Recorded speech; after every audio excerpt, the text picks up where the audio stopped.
anyways, my name is Koyoshi, and welcome back to my blind playthrough of Xenoblade Chronicles 3.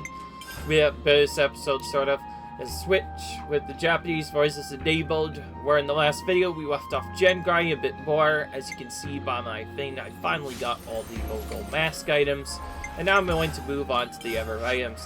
What I've decided is the next, my finale of the gem crafting will be probably very short, but it'll be one episode.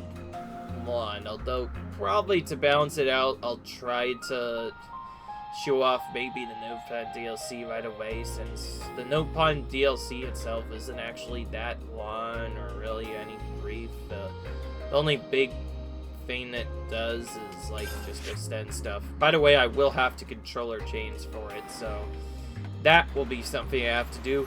Anyways, if we remember the super duper cave we went into, which is actually not here, but somewhere else. It's a cave where we met these really high-level rebels and was in, last I checked, back in the start of the game, it was the largest depths, yeah. This is kind of a weird cave that had some really interesting items, but then there was another cave like that in back to lower as well. And if we had taken out a monster called then yeah, we actually get a war point over there. But there's still more to explore in this cave, and I think that's one thing I might do to balance out this video. I might just try to fully explore the cave spots that I haven't found yet. Anyway, though, this is the best spot to find Blant, so we're going here.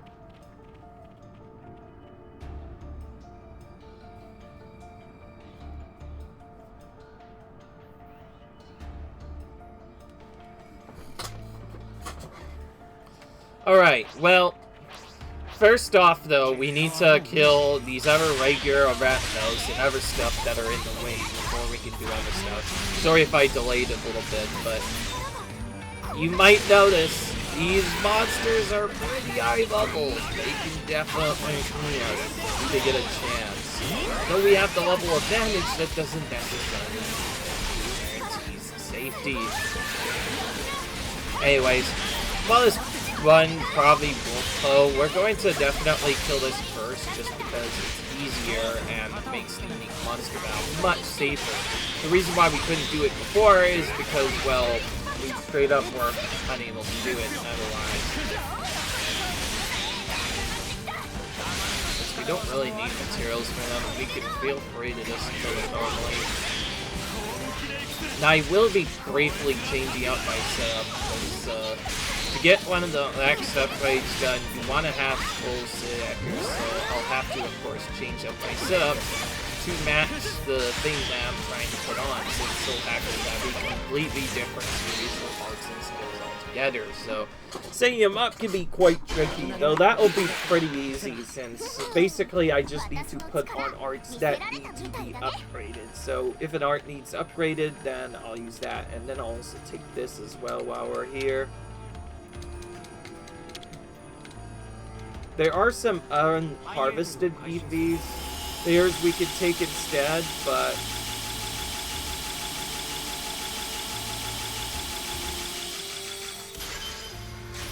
I prefer to just take these.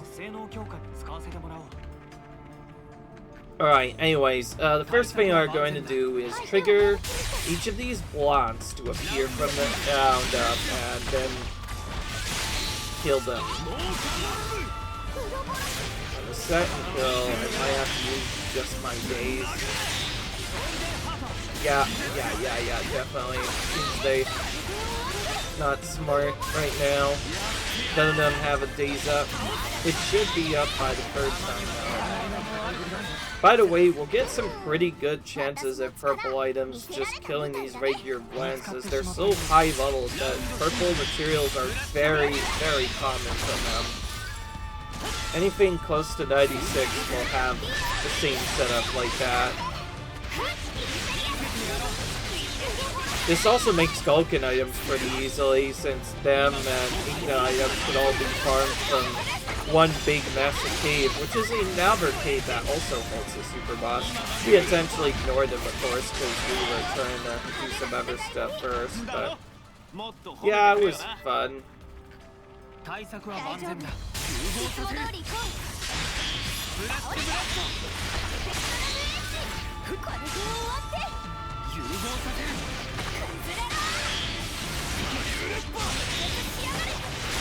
Okay, at least you use their days properly.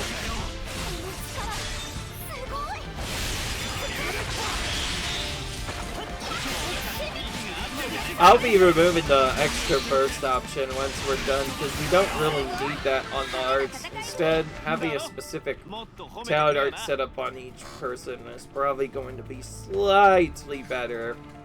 Thankfully, I do have a setup that automatically changes that, so I'll probably be using that for the rest of the game. Oh wait, time to fight this big boy again. But this boy, it took like 6 minutes to defeat. Yeah, now we're fighting him again. We have a few more great booches this time, but that still doesn't mean it's going to be easy. Obviously, this is by far the fastest way to get Blant items. We got a lot of them early because, well, when we killed them the first time, we had just gotten so many of them from there that, yeah, we already have a lot of them. As this is a high-level monster, any high-level zone, it is very easy to farm all the materials. Let's see, we've already done, but we do want to kill him for the purposes of throwing the other stuff.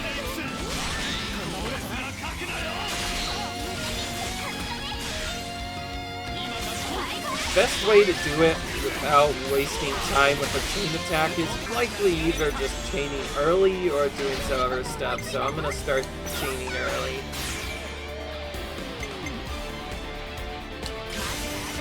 Chaining also helps out a lot to finish off an enemy, though it's not really that required.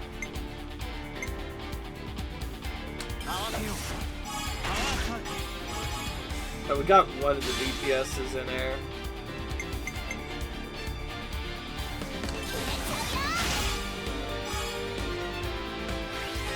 Don't have Awaken, so that will not use the Ethereal side will not boost its damage, unfortunately.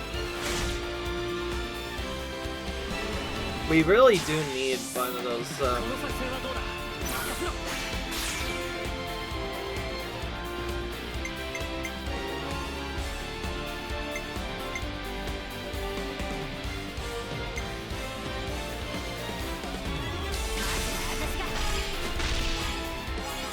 got very low TP on Unity to start with, so we could use that to get a good boost and be done with that artwork.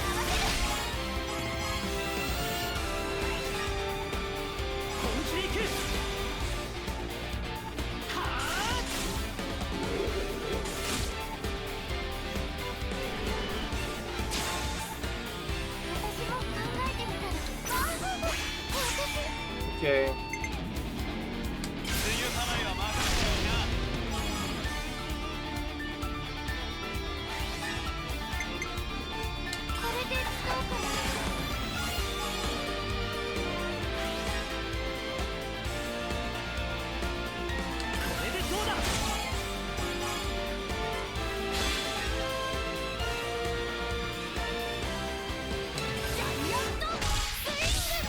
Alright, we got the 200% at least. We still get the extra character from us too.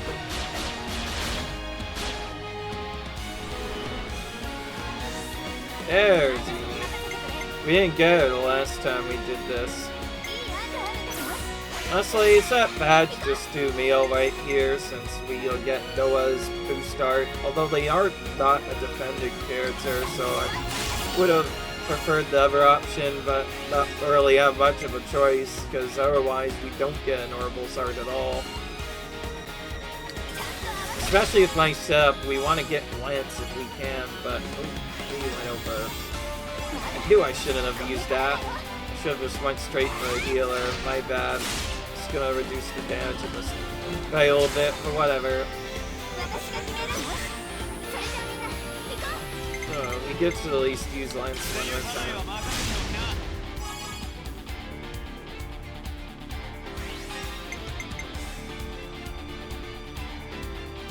Since there's not really any point doing the KMR, we'll just do that.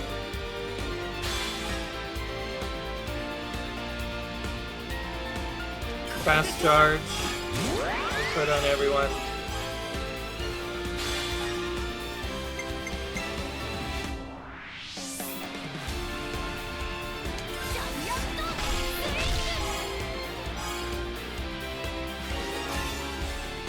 Come to think of it, I think doing Lance first is probably actually smarter.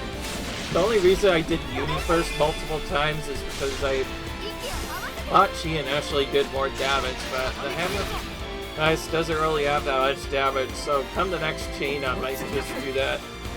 And yes, I am doing the full battle, and you'll see why in a minute, because remember, we haven't gone into landmark, so we'll just be teleported to a completely different area, unless we want to retrieve second half.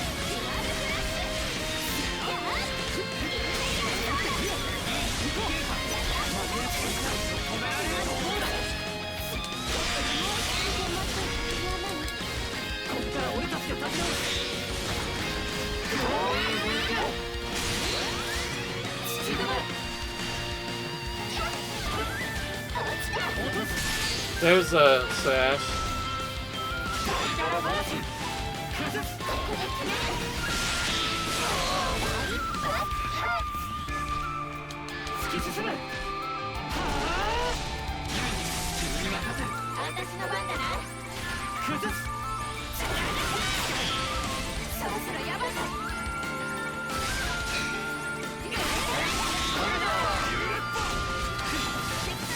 The Avi died during that whole engagement, but we did a lot of damage with the Oribos.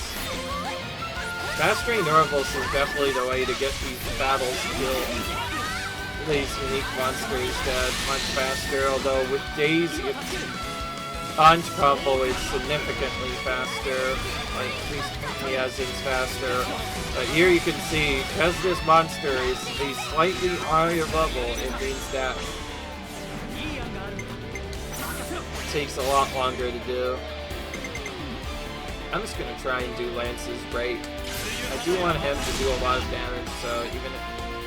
Alright, anyway, we'll just go for it now. And so because of that, we'll just use your break. Keep in mind, each of the players I am using right now, except for a few of them, do have a break group equipped, so they can potentially hit it, although at a level 96 it's very hard to break this opponent, so yeah, figures we'd get unlucky the first time here. But we'll do the defender loop, which forces Lance back one time.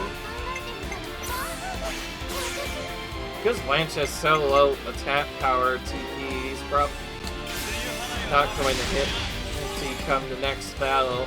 We could use them again later, but we probably won't get the right go down, so...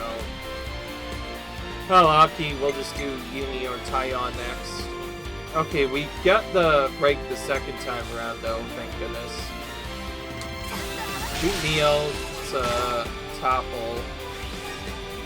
That's like the maximum damage I think we can get, and then from there we can just continue to chain on from there. Yeah, I think Temple does slightly more damage than just having Daisy. Speaking of which, we have to do Taion now. Well, I guess that means we can just yellow into Lance, and that'll be safe, because, again, we won't get hit the 200%, so I guess that means it is beneficial anyway. This isn't as good as reducing enemies' different defense, but it's still better than nothing, and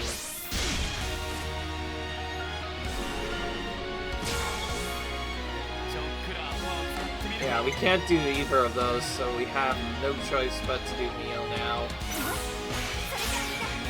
From this point, getting Uni would have been the best choice, but we didn't get her this time.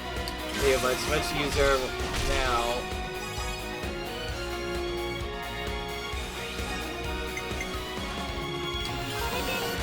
This seems to give us the most TP, so we'll just put Regenerate on everyone. And give... Well, I want to do Fast Charge, I think, less, so I'll just do this for more damage. And use Infernal Dance again. Infernal Dance is probably the most damage that I can think of right now by default. Yeah, we did get oh, no, wait. We did get Biavi. I think she was early on. Yeah, we got her very early on, so we used her first. So we didn't get any 200% unfortunately because of that, but the attack will probably be guaranteed to be big kill. Yeah, see, already we're doing a lot more damage. Definitely should have just gone with Blants first. Go ahead and drop the power circle for extra effect. Weren't able to pinch Blanche this time. Speaking of which, if I manually control that character and move over to the attack where I want, I could probably do a lot more damage, so I might have to do that first. Stacking power circles with slash damage just makes your damage go through the roof. You could also just move your own character, if you were playing DPS, over to where the legendary character is, if you really need to. Otherwise, though, well, get a nice overkill and get a nice XP bonus for a change. I know we are max level and have all max passes, but I like to still show this full thing just for a fact. That way it might also give our video a nice thumbnail, too. I find that when I don't chain, it sometimes results in a really bad fail, so I'm gonna maybe do that.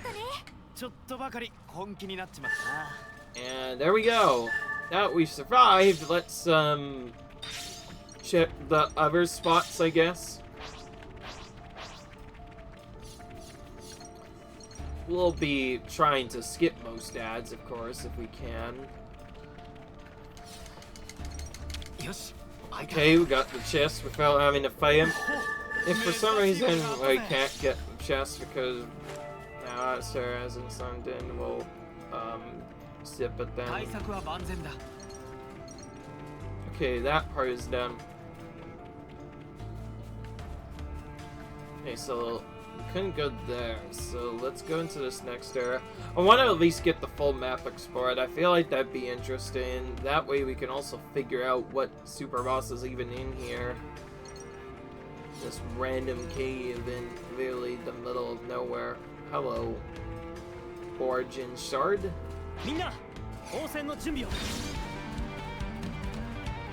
I should not be running around with Tyon, by the way.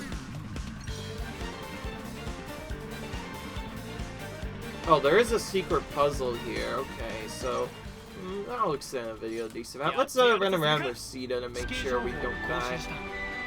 Ooh! To think that the landmark was actually very close to here. Well, I guess we're doing this now.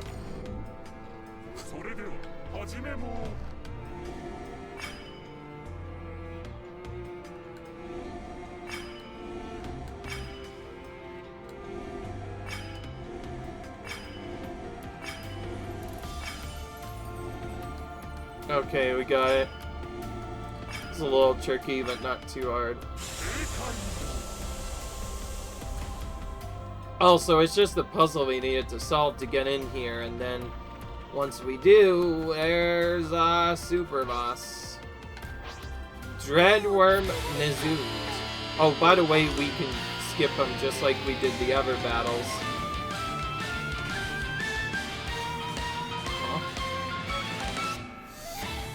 Okay, that took a while. You're supposed to be battling this, of course, to get here, but, yeah, with the overpoweredness that is wall climbing, we can completely skip it. And what's this? Wait a minute. Isn't this Riku's, one of Riku's ultimate weapons? Or whatever? No, wait, not... Oh, Wiki. Viki and Vivian for some reason sound really similar. Viki is a character from Xenoblade 1, by the way. Yeah, it's treasure in a cave. Could be anything, huh? Anyhow, let's grab it. What is this? Legendary biter. Yeah, it's just kind of chilling here. Let's see what the description has to say for this. Oh, it's accessory cannot sell. Accrues aggro every second. Extra major effect. Well, if we put that on our solo tank, that means that it'll be... Oh, I just realized we can favorite the item from here, so... That seems like it might actually be useful. We'll definitely put that on our main tank if we ever decide to solo tank ever again. And that'll basically make solo tanking a complete joke, because, like, it accrues so much aggro, that'll be pretty easy. Anyway, though, what about it? This thing has quite massive radius, I will admit. I tried walking around the side, and it was still able to target me. Thankfully, though, it wasn't too hard to find, and the next monster isn't really too hard either. I think we fought this a whole bunch of times, and it was another pretty frustrating one to fight as well. This time around, I will try to find Van Sot, just in case for some reason I do die again. Because this one is basically located in a hidden cave area. It could be quite tough to get to. That's not the one I'm looking for. I swear, sometimes trying to find one particular monster can just take forever. I know I've taken this monster out before, so I kind of have an idea where it is, but... Oh, it's right over here in the spot that nobody... Oh, what the heck? There we go. So it's actually just down here. The closest spot is for an iron camp, which is actually pretty, like... Sorry if this video did take a bit longer, but to be fair, the next one is probably going to be very, very short. So to bank it up, I thought I would explore that whole cave just to see what the super boss was. And sure enough, that's where the Dragoon super boss is. You don't know. I'll be right back for a minute. Give me a minute. So I am back. Alright, let's go to finally take on this monster, shall we? You know, I guess I just realized something I can do. If I do the video up to 30 and I haven't grinded all the materials yet, then I could just theoretically go straight to the next monster, focus on it, but then spend the rest of the time killing Antols here anyway.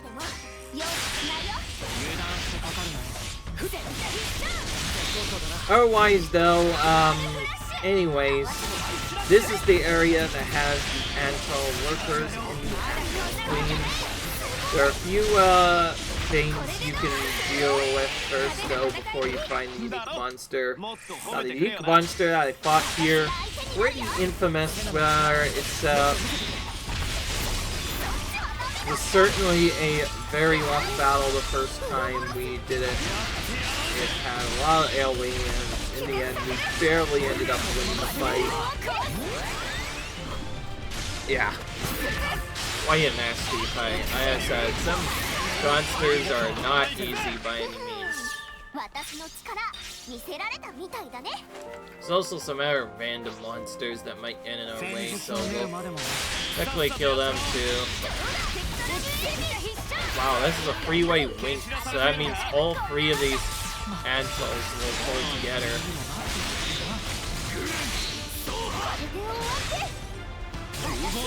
There we go. Pull all three of them.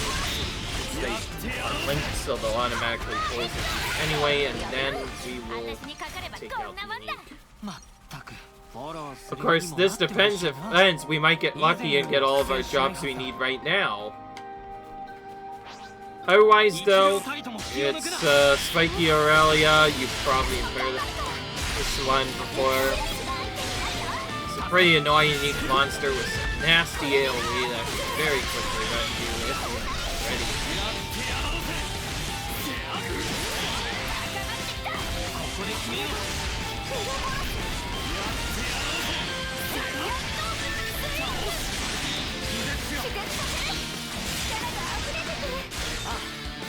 Alright.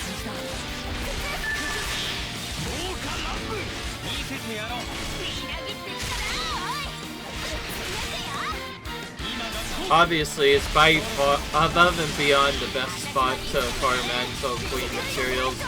Trying to find a different Antol Queen is much trickier. Whereas compared to the Arachno Queen, which has a much longer and harder to get items, right? Certainly takes a lot longer. I think we need the Queen shells as purple, but how about knives? We think we need yellow or something? I don't know. At least it's updating more frequently this time what our materials we need. It also probably won't take long to defeat now that we're really level compared to it. Like that previous monster, which didn't really have a good advantage against it, so it was a long fight and kept on resisting our breaks. That's the only balancing part about trying to take out a 96, and the only reason why we even have an ogre class in the party at all times is because it just makes breaking much more consistent. Without it, it is very hard to hit certain enemies, even with the breakthrough shot. Now try doing it without the breakthrough chin. Oh yeah, it'd be awkward. We definitely need at least one person with that. Typically, they'll just have breakthroughs and other stuff there. This will just ensure that the break probably could get going, and there's one of the AoEs. Also, apparently applies a bleed effect on them too, so yeah, it's still pretty threatening. Already a big heal to make sure that you don't die.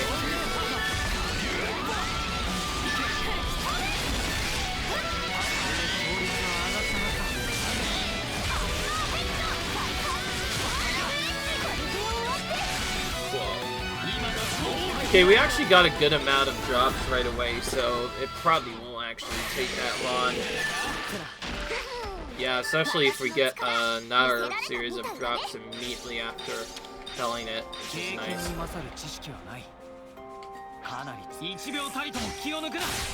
And yes, you can stop its animation short of it coming down by just going in. You don't have to actually wait for any of those animations to play at all, where they like go off the cliff or come out from nowhere. You can actually just break them in midair and then they'll just snap straight to the ground, which saves a bit of time there.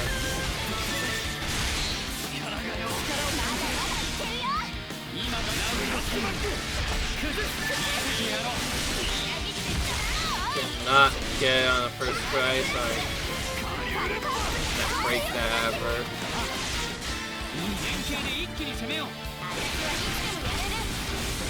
I didn't see if I was the one who did the burst or not, but it's like nobody was going to burst, so I had to do that. Didn't really have much of a choice there.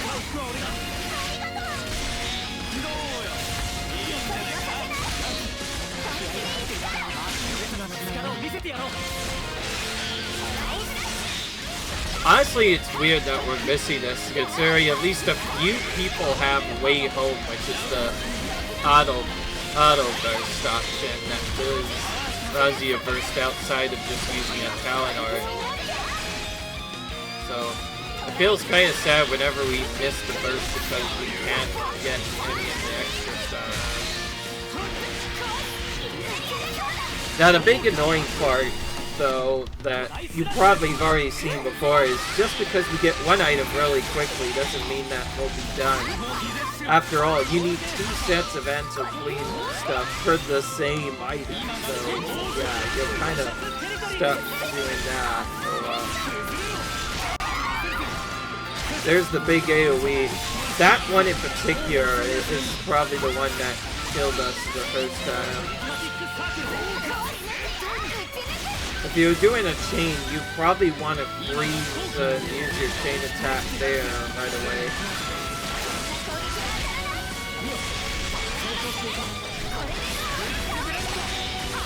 Perfect. There. I think because I have it at a corner that first projectile doesn't travel as far.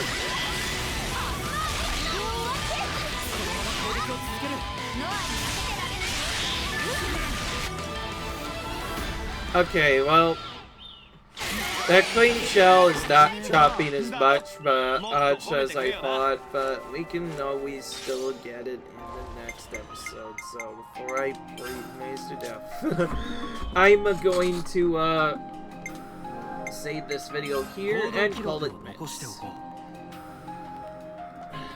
But until then, leave a like if you guys enjoyed, comment, rate, subscribe.